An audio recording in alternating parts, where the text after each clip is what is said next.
Congratulations on your nomination. We'll be happy to hear from you.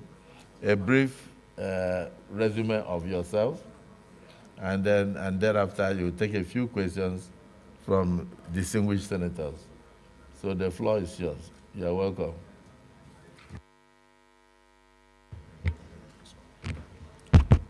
In the name of Allah, the most gracious, the most merciful, Your Excellency, the Senate President, Senator Godswill Akpabio, CON, Your Excellency, the Deputy Senate President,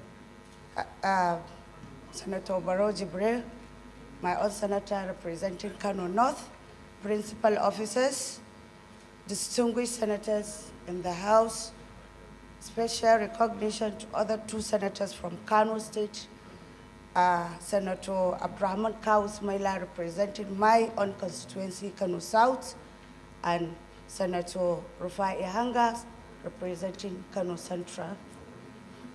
May peace be upon you all.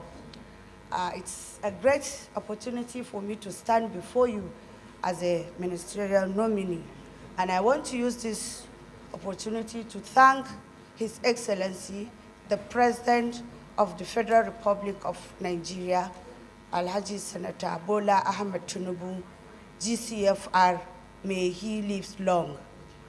Your Excellency, sir, I am Dr. Maria Mahmoud Bunkure. I was born on the 15th of January, 1978 in Bunkure town. I attended Bunkure Gari Primary School. From there, I went to Government Girls Arabic Secondary School to Dunwadet and Kade for my junior secondary education. I completed my secondary education in Government Girls Science Secondary School, Garko. From there, I went to College of Arts and Remedial Studies in Kano State for my IJMB, where I was so lucky to get a very good point that permitted me to start my degree course from level 200 instead of 1 from remedial studies. I graduated from Bayero University with a degree in medicine in 2005. Then I joined Murtala Muhammad Specialist Hospital for my house job.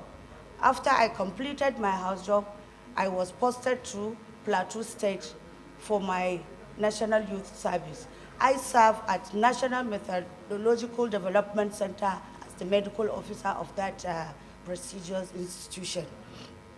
After completing my NYSC, I came back to Kano State and I joined Amini Kano Teaching Hospital for my residency program, where I completed and I became a member of the West African College of Physicians and also a fellow, a consultant, a family physician. After that, after I completed, I moved back to Murtala Muhammad Specialist Hospital to serve the people of Kano State as a medical consultant family physician. It was in 2019, on the 5th of November 2019, that I was appointed by His Excellency, the former Governor of Kano State, Dr. Abdullahi Umar Ganduzi, OFR, as Honorable Commissioner Ministry for Higher Education. I served for almost 4 years, and we really had a very, very tremendous achievement at that institution. To start with few, actually we had to make a harmonization and strengthening relationship between the tertiary institutions and Kano State government, which made us not to have any problem of strike. We also upgrade or establish a university of education in Kano State. Saadat Rimi is a non-college of education in Kano State.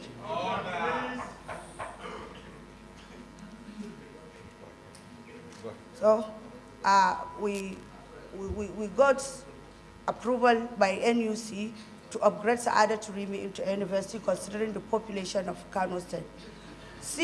Moving Saadat Rimi to become a university, then we made some arrangements for conversion of some of our tertiary institutions so that they will be able to also produce NCE to fill in the gaps that we can get from converting Saadat Rimi into a university.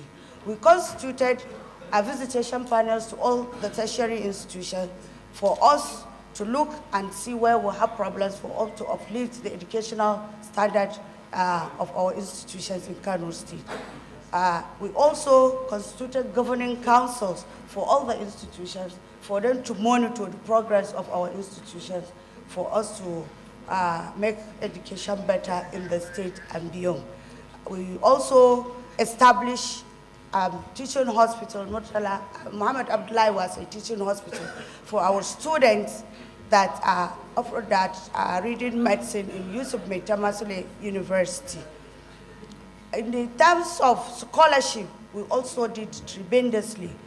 We went around, we made sure students that were taking some foreign and then also internal scholarships were cleared. We also renewed our memorandum of agreement between France and Kano State government. So, Your Excellencies, this is something about Maria and our history, and if given or been confirmed, Your Excellency, my values and aspirations would be in line with His Excellency's dream for us to have a better tomorrow and a better nation by God's grace. Thank you very much, sir. Thank you, Doctor. The dismissed Deputy Senate President. This is almost your nominee. Thank you, Mr. President, distinguished colleagues. The nominee before us, first of all, let me thank Mr. President for bringing her forward for confirmation, because she's one of the best we have in Kano. She is one of the best we have in Kano. Mr. President and colleagues, the nominee we are seeing comes from, quote unquote, the conservative north. But yet, she was able to go to school. Not only went to school, but went ahead to read medicine. And now she's a fellow in the medical profession, a first-class consultant. But yet, she upholds our tradition that allows for respect, that allows for decorum in the way men and women behave. And she did not stop only at the medical profession, her point of, her profession, but as well, she's a very, very good administrator, because she veered off and became an administrator, a commissioner of higher education. She has done very well. She has done very well. You could see from the way she started to introduce herself, without reading anything, on her own.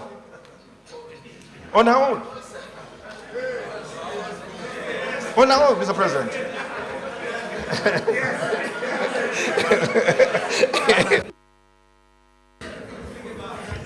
Yes, please. He wanted her to start with her children. She started on her own, but I thought she started with her voice. And so, conclude on her and then advise the Senate. Mr. President, we are proud of her. She's an epitome of our tradition and culture, and yet very, very educated and hardworking. Thank you, my President. Mr. President, this is the kind of way we want our children to be. I want my daughter to be like her.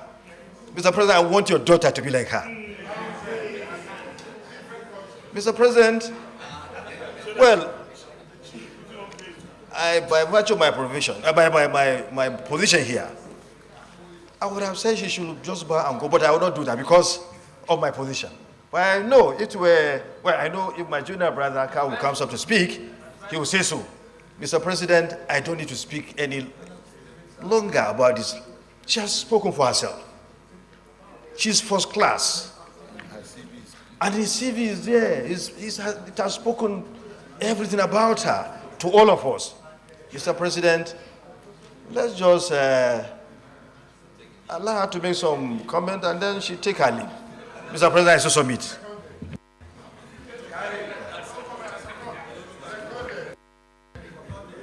Distinguished Senator Hanga.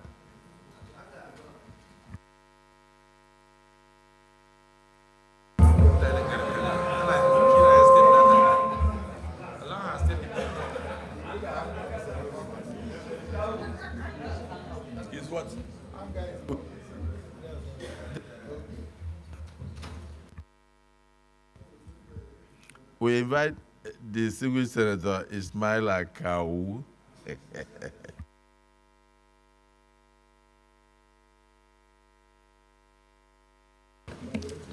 Mr. Chairman, my dear fellow distinguished colleague, I am Suleiman Abrahaman Kawu from Kano South Senatorial District, Kano, Mr. President. Mr. Chairman, I don't want to talk much, but last week, when we are emphasizing, we, the people of Kano State, of withdrawal of one of our daughter, suddenly, from your announcement, we just heard the name of Dr. Maria from Bunkure, Kano South. We became excited and commend Mr. President of doing so. Not because she appointed her as described by DSP, but she is the first card-carrying minister from 1999 to date from marginalized Kano South Senatorial District. Therefore, Mr. President, I must openly commend Mr. President of appointing her or appointing one of us. Not one of us alone, one of our best, who demonstrated her capacity during her tenure as commissioner from 1999 to 2003. Although she is a professional, as described by my big brother DSP, but one good part of her, she is connected with grassroots. She is connected with grassroots because she was born in Bunkure, school, primary school in Bunkure. Her two secondary school, Arabic secondary school, Tudunwada, and the Garko Science Secondary School are all from Kano South Senatorial District. It demonstrates how connected she is with grassroots. Although she is APC during the election, I am an NPP, but I am highly delighted and commended this appointment. When I start viewing her CB, the preamble of her CB, which all of us from Kano, not from Kano South alone, can testify that she is a very diligent family, a married woman, public health physician, erudite educationist, highly organized, and efficient professionals who demonstrated her ability, her capacity, who achieved a lot within a short period of time. Thank you, this Senate. I am certain that my dear uncommon transformer, the chairman of Correctional Senate, will allow the nominee to take her leave. I am more particular and special when I read about her school. By the grace of God, my daughter too is qualified medical doctor.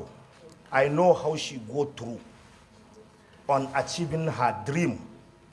She school in a public school, rural school, but see how he addressed the Senate today. Thank you, Dr. Maria. Thank you, the good people of Bunkure local government. Thank you, the good people of Kano South Senatorial District, the marginalized senatorial district in Nigeria. I so submit, Mr. President. Thank you.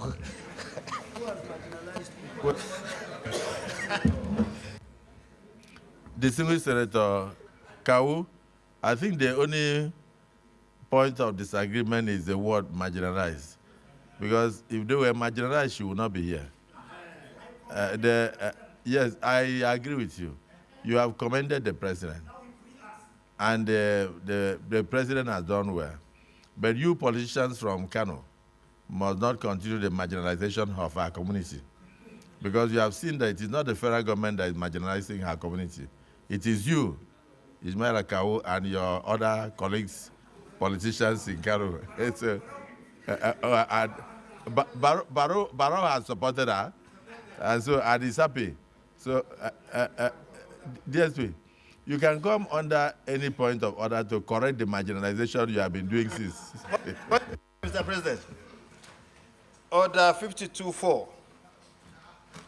A senator must confine his observations to the subjects under discussion and may not introduce matter irrelevant thereto.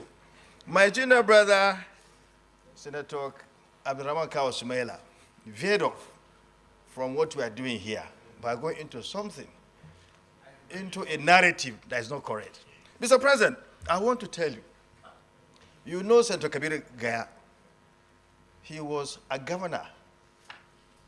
Well, Rimi first. Rimi was a governor of Kano State. He came from Kano South. Kabir Gaya, cousin, his cousin. Kabir Gaya was a governor of Kano State. He was from Kano South. So, why do you now say Kano South? Do I need to say more? No. How now do you say Kano South is marginalized? You have produced 2 governors, whereas my zone, Kano North, only produced governor once, Ganduji, but they produced 2 governors. How can you say? How can you now say you're marginalized? You produced governors 2 times. 2 times, Mr. President. Mr. President, Kano South, the famous Nigerian Police Academy is located in Kano South. They have a university of technology owned by Kano State, is in Kano South. Nigerian Law School, Kano South, Nigerian Law School. And now you have Bunkuri. You have Maria Bunkuri from Kano South. How do you now say you are marginalized? You are not marginalized. Mr. President, so submit. The very respected Deputy Senate President, thank you for the elucidation and education. Honestly, from what you are saying, it's out of tune for us to ask Ismail Akawo to apologize, but he doesn't need to, because all we need to do is to go by our rules. So your point of order is sustained. Distinguished Senator Isunaso. Thank you, Mr. President, sitting as chair. My distinguished colleagues, my name is Senator Osita Isunaso. I want to, first of all, commend Mr. President for the appointment of the nominee and also to endorse what the Deputy Senate President have said in relation to the character and personality of the nominee. But we must ask you some basic questions. That is why you are standing before us. Mr. President, sitting as chair, you will agree with me that COVID-19 took Nigeria and other nations of the world unawares. But Nigeria did extremely very well in managing COVID-19 under the chairmanship of the then SGF, Boss Mustafa. Nigeria was highly commended about the way we managed COVID-19. But we learned from them that we didn't even have the necessary Medicare to approach such pandemic, assuming that it comes again. Then my question will be, as somebody who is well experienced in the medical sector, what would be your advice to the Federal Executive Council in terms of preparedness against a future pandemic like COVID-19? Thank you. Distinguished Senator Mongono.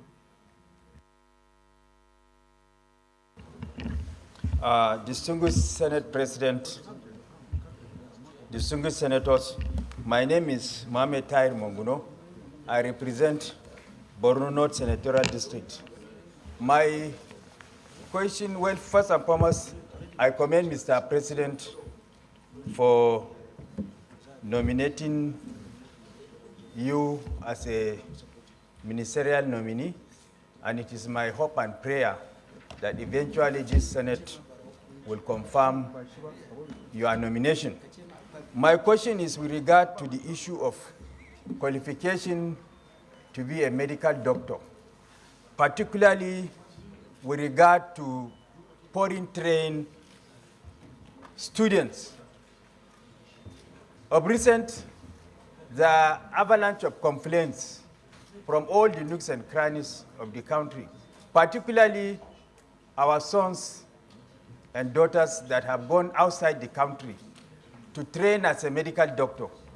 By the time they come back home, they are subjected to a particular examination. And that examination, the failure rate is about 80%. The failure rate is about 80%. As a medical doctor, in your opinion, what does it, why is it that there is such a massive rate of failure? And how do we ameliorate that situation? Is it by stopping those that are desirous of getting medical education outside the country to concentrate?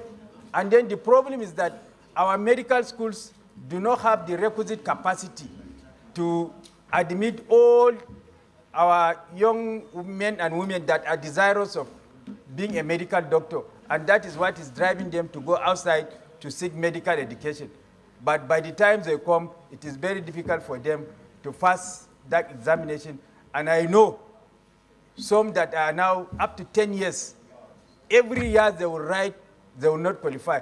And then the fees that you are supposed to pay for you to qualify for that examination is very, very exorbitant. It's in the range of 500,000 to 1 million. So somebody from a poor background cannot afford to pay for that examination fee. Thank you.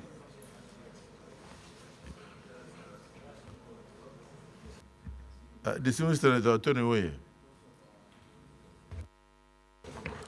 Thank you, Mr. President, distinguished colleagues. My name is Dr. Tony Woye. I represent the people of Anambra Central District. Mr. President, distinguished colleagues, first of all, let me thank Mr. President, irrespective of political party affiliation, by appointing this lady. I never knew this lady from Adams. I'm not from Kano State. I'm not also of APC political party as of president, although I was before. But I'm very impressed by this appointment. Why I'm very impressed about this appointment is because this appointment shows there is dignity in labor.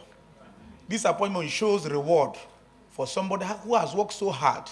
What impressed me most with this resume of this lady is that this is a lady who could not even get a credit in English language as of the time she sat for SSC. But being that she was determined to succeed, she went to School of Basic Studies in Kano, did IJMB, so as to qualify her to proceed further. At age of 40 years, this lady became a fellow of West African College of Physicians at age of 40. It's very rare in Nigeria for a lady to aspire, and at the end of the day, she succeeded in becoming a fellow of West African College of Physicians at age of 40. This is a rare feat this lady has done. In addition, she went to read Masters in Public Health. Despite that she's a consultant already, she's today a holder of Master in Public Health. So I'm very impressed by her appointment. But I have one question to ask. My dear nominee, my colleague, if by God's grace this Senate confirms you as a member of Federal Executive Council, irrespective of the portfolio you'll be assigned to, what are you going to do? What steps are you going to do to boost immunization policy in Nigeria, especially northern Nigeria? Because expanded program on immunization was launched in Nigeria in 1979. Immunization, especially children below the age of 12 years. But today in Nigeria, where you have the least level of vaccination as it concerns immunization is northern Nigeria. Very sad. That's why I see a lot of diseases, especially the children, suffer diphtheria, and others prevalent in northern Nigeria. So my question is this: if you are confirmed and a member of this cabinet, what are you going to do to help to bring the immunization program? That program was launched in 1979.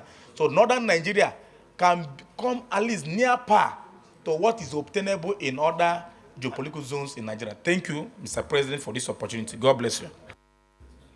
Distinguished Senator Omai.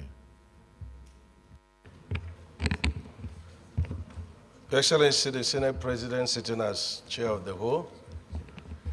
Your Excellency, thank you for the opportunity. Let me commend very highly the nominee for a very beautiful presentation of her resume, and to congratulate you very highly for your journey in life so far. I'm very proud of what I have seen here. Your Excellency, let me also commend this Senate. You know, sometimes when the public wants to criticize the Senate over this beautiful job we are doing, they do it out of context. And I am sure that they don't care to listen to the resume as being read out by the nominees before us. So let me commend you and commend the Senate for a very beautiful job we're doing. I've looked through your resume, and it is a state of joy and something to thank Mr. President very highly. Some people came here and say for the first time they have been nominated as Minister of the Federal Republic of Nigeria from their senatorial zone. So Mr. President has this gift of not only fishing out for the best, but doing everything possible for balancing. I am very concerned, Mr. Senate President, about a particular program in the health sector. And this program is a situation that the Medical Association has allowed, where you will be a medical doctor in public institution, and you also have your own private clinic. There is a competing interest here, Mr. President. And I tell you, I have a very bad experience of this. My father, may his soul rest in peace, had a surgery in Teaching Hospital in Enugu sometime, and he was seen by a very good surgeon, did wonderful work, and he was made alive. When the same problem came out again, and he went back to the same hospital, the consultant told him to rather come to his own clinic. And being satisfied with the works of that consultant, he went to his own clinic. And the consultant did a beautiful job, and then, of course, put an infusion and left home. In the night, there was a reverse, blood was rather coming into the infusion rather than the water going into the body. And there was nobody to attend to him. The nurse had slept off. These private clinics, most of the time, they have very slim number of workers. And so you find out that it's a very competing, interest. My question is there any way we can take a second look? When I was governor, I made it very clear that if you are going to work in a hospital, please, you will not have a private clinic. And so we have to do a balancing. If you are going to work in the public institutions, and the public health, you have to find a way not to have a private clinic. This is very important, because most of the time, as we are saying, the salaries of health workers should be increased. The problem is not even the salary. It is patriotism. When this is done, can you now give us all the attention as far as public health institutions are concerned? Second one is to appeal to you. We have one vital institution in our medical university in my state. When I was there, I built dialyzer factory. And the dialyzer factory is the only factory that produces dialyzer in the whole of Africa. And I was smart to also obtain a patent in the name of Ebonyi State government. My question is it possible to give attention to this factory so that we can replicate it even in the 6 geopolitical zones and be able to export this very important aspect of kidney care to West African countries and the other African countries? Thank you, Mr.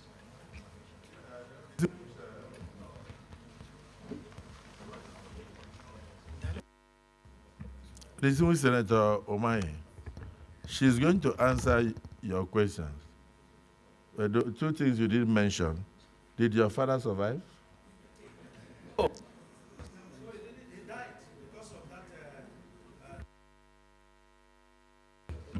No, my father died because of the negligence of that private hospital. So I'm an orphan, Mr. So you have to find a way. You have to find a way to treat me better as senior president. May his soul rest in peace. May his soul rest in perfect peace. I'll father you. Let me listen to Distinguished Senator Hanga. You have a nominee from Kano in front of you.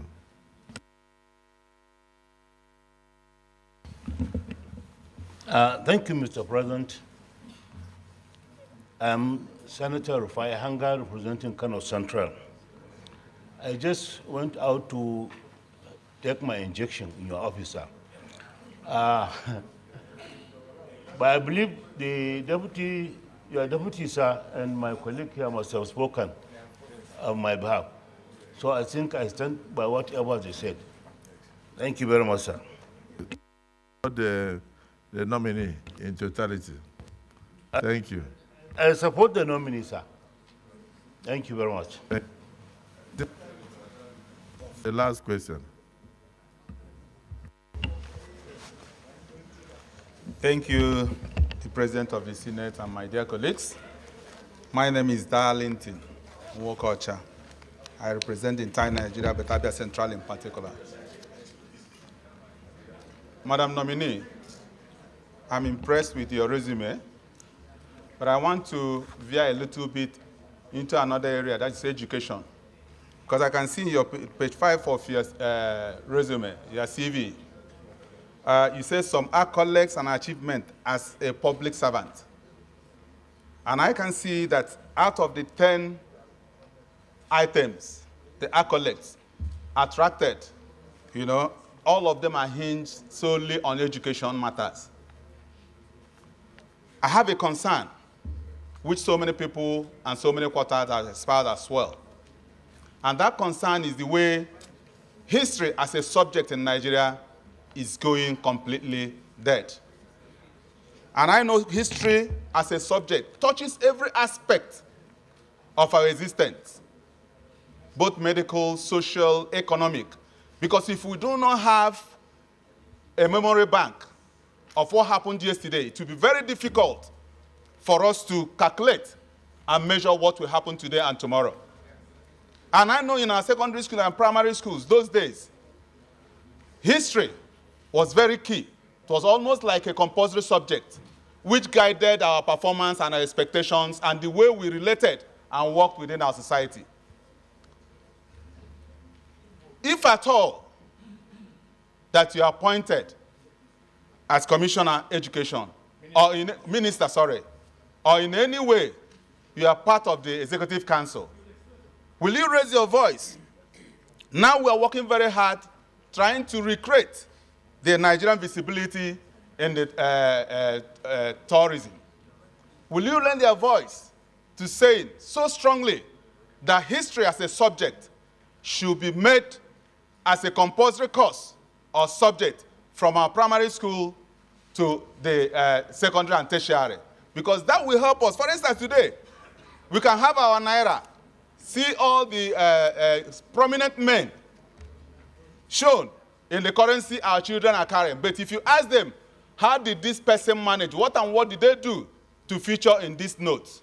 They do not have the history. They don't know anything about it. So I think for us to strengthen our economy, we need history to guide our pathway. Will you, in any way, lend your voice to making sure that history will be a compulsory subject in Nigeria system. Thank you.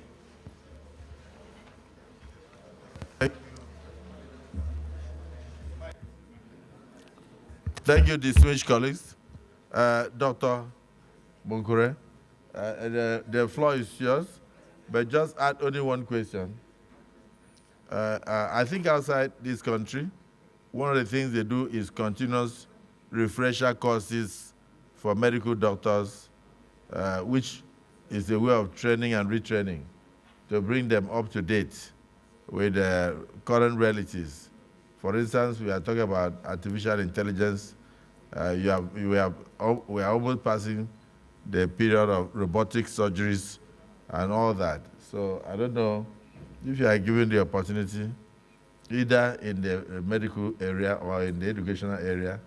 Educationally, you should, would you like to introduce training and retraining of teachers? In the medical profession, will you undertake consistent and quarterly refresher courses for medical doctors so that you bring them up to date with the current practices long after they had left medical colleges? Answer those questions as you can. Thank you very much for the questions. I will start with the issue of COVID-19. COVID-19 is one of the most tragic experience we had all over the world. It started in 2019, December, and we thought the world has come to an end. But with the effort that was made in Nigeria and the strong task force that was headed by SGF of that time, Boss Mustafa, Kano, Nigeria has really done wonderfully well. We're talking about preparedness. Sometimes you learn from experience. And this is one of the reasons that we need to prepare. We are not praying for any one of all these emergencies, but this is something that is very crucial from the experience we had in the past. And then the legislature has a very significant role to play. And also the issue of funding that should be set aside to take care of such things if it happens. But we are not praying to have anyone by God's grace. And it's not only COVID-19. Like now we have a diphtheria, which at least it's not so open because of the preparation we had during the COVID-19. That made us to take care of the issue of diphtheria that is not even, people are not even aware that we have such issues on ground. And this is because of how fully we managed the issue of COVID-19 with a very successful outcome, and it has now become a history. The second question is on the issue of qualification and then foreign students that read MBBS. Distinguished senators, we're talking about MBBS, we're talking about human lives. This is something that we have to be very serious about it. So that's why the exams are really sometimes so tough. And then there are so many differences. Some might read their medicine in China, some might read it in India, some might go to United States. And these are areas that we have different incidence and prevalence of some infectious diseases and other diseases, communicable or non-communicable. You might go to China, you will never see a case of malaria in there. So to manage it is totally different from what you have in Nigeria.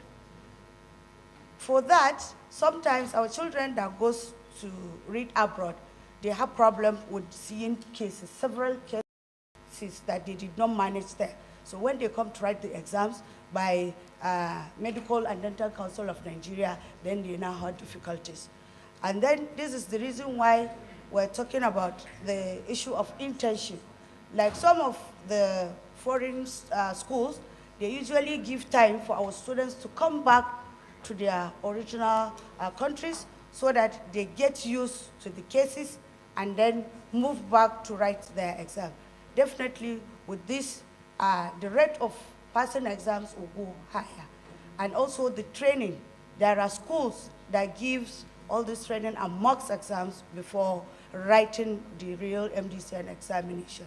And I know from Kano, there was a time we took over 102 female students to read medicine in Sudan. And when we brought them back, they wrote that exams. and over 70% of them, they passed the exam because we have some similarities between Sudan and Kano. Some cases, they've managed, they have seen them there, so they are not new to them in Nigeria. So this is few of the factors. So what we need to do is to have this collaboration that some schools might be sending their students back home for the internship and also some courses. And even their exposure to the patient, the way they will be given patients to manage here, they might not have the opportunity to do it outside their countries. So these are some of the reasons, and we have to look into it and see how we manage it better.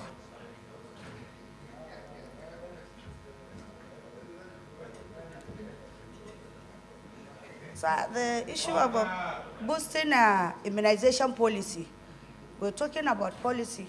We have to look at where we are.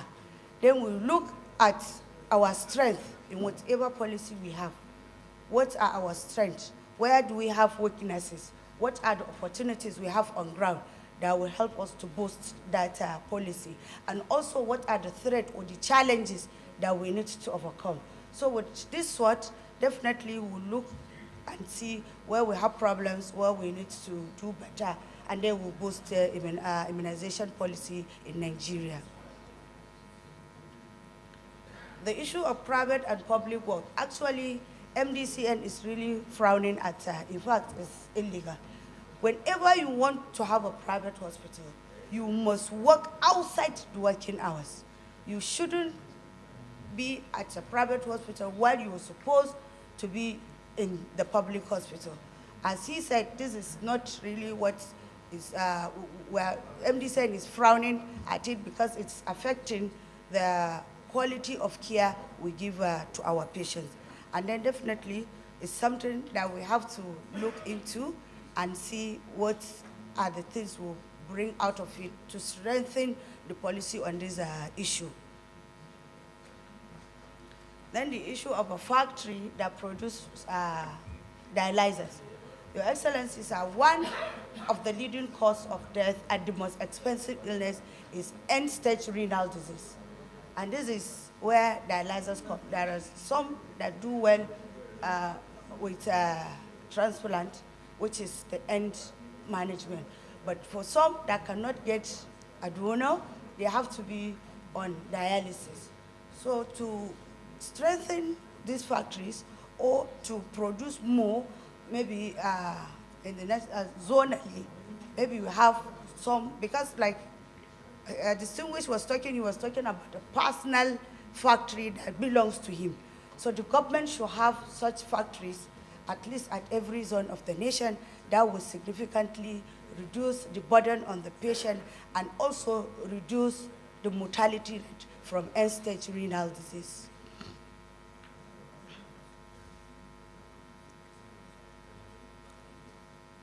Distinguished senators, the issue of history. History.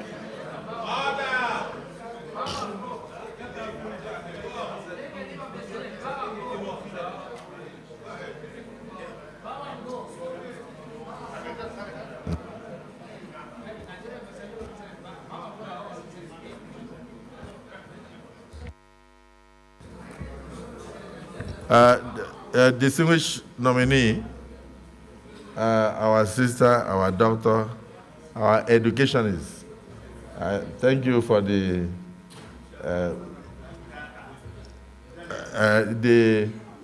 other question about whether you support the reintroduction of history, into a curriculum. Just that. Sir, it was highlighted by the distinguished senator. History is very, very important course. But for us to say we want to make it a mandatory, definitely there must be a committee. We have to look in total. We have to look at the advantages and disadvantages. If the advantages or the benefits outweigh the risks, then we decide as to whether we make it compulsory or we leave it as the way it is, because so many schools are now reading history. And it depends on what even a student, we even need a career guidance and counseling. It depends on what a child wants to read when he grows up. Some might need history, some might not need history.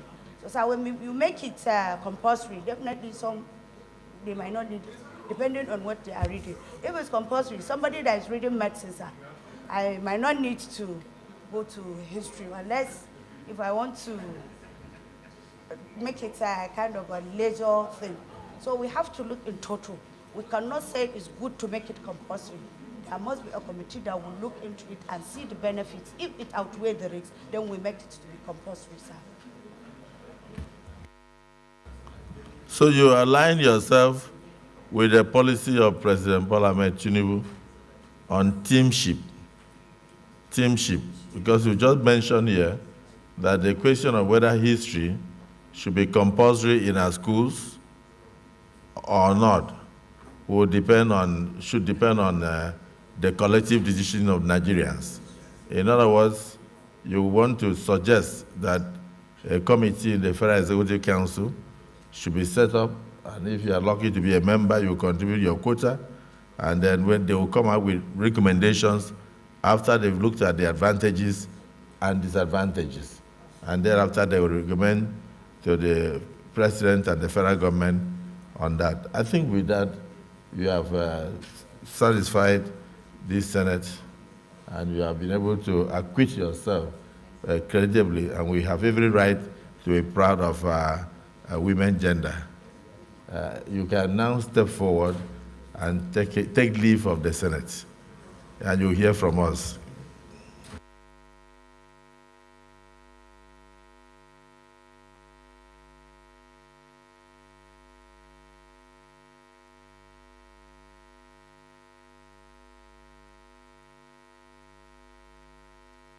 Yes, the next nominee.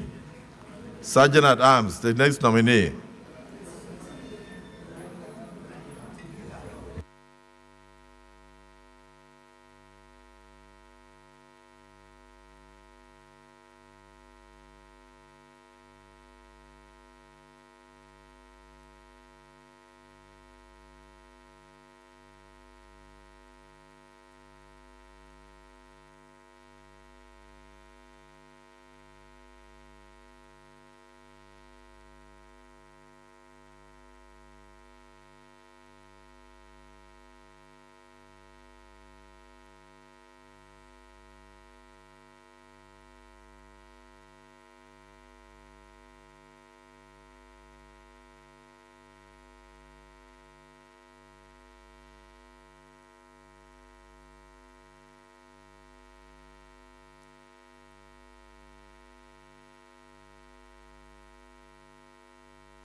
Distinguished colleagues, the last nominee on the list today is a distinguished son of the Niger Delta and a senior advocate of Nigeria,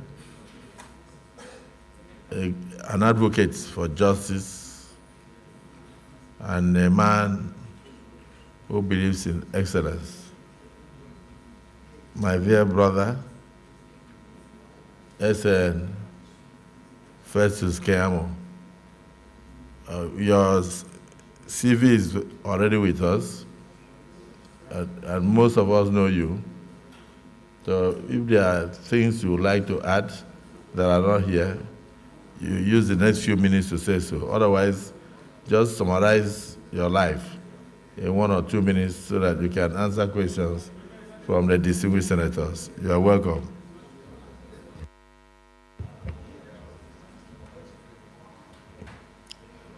Thank you, sir. The President of the Senate, here seated as chair of the Committee of the whole Senate, His Excellency, Distinguished Senator Godswill Obot Akpabio, Commander of the Order of the Niger, and once my boss, always my boss at the Ministry of the Niger Delta Affairs, So, sir,